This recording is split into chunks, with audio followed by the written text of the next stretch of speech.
గ్రామ ప్రజలకు నా నమస్కారాలు. మీరు ఎంతో మంది నాయకుల్ని చూశారు ఇప్పటి వరకు.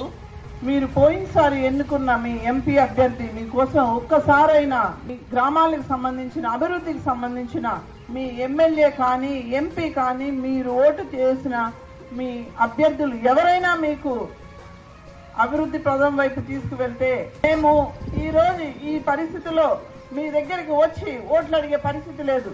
మీకు జరిగింది అన్యాయం, మనందరికీ జరిగింది అన్యాయం. గత 5 ఏళ్లలో వైసీపీ ఎటువంటి కార్యక్రమాలు అభివృద్ధికి సంబంధించి ఏమీ జరగనివ్వలేదు.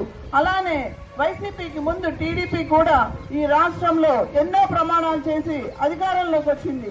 కానీ అమరావతి అయితేనేమి, రాజధాని అయితేనేమి, ప్రత్యేక హక్కు, ప్రత్యేక హోదా అయితేనేమి, ప్రత్యేక ప్యాకేజ్ అయితేనేమి, ఇటు కేంద్రంలో కానీ అటు రాష్ట్రంలో కానీ ఎక్కడా కూడా ఎటువంటి అభివృద్ధి జరగలేదు. కాబట్టి ప్రజలారా మీరందరూ ఆలోచించాలి. కేంద్రంలో కూడా ఈ రోజు బీజేపీ దుష్ట పరిపాలన చేస్తోంది.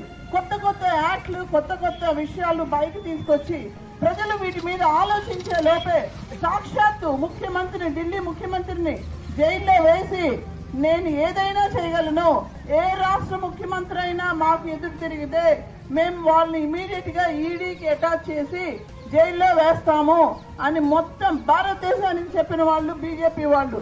కాబట్టి ఈరోజు బీజేపీతో జరగట్టిన తెలుగుదేశం అయినా వైసీపీ అయినా రేపు జరగబోయే పరిణామాలను గుర్తుపెట్టుకొని మనందరము కూడా మన ఓటు టీడీపీకి వేసినా వైసీపీకి వేసినా అది బీజేపీకి వెళ్తుంది. ఎప్పుడైతే బీజేపీకి బలం వస్తుందో అప్పుడు ఖచ్చితంగా ఈ పార్టీలన్నింటినీ చేతిలో పెట్టుకొని ఒక్కసారి మనందరినీ నయవంచన చేస్తుంది. కాబట్టి ఆలోచించండి.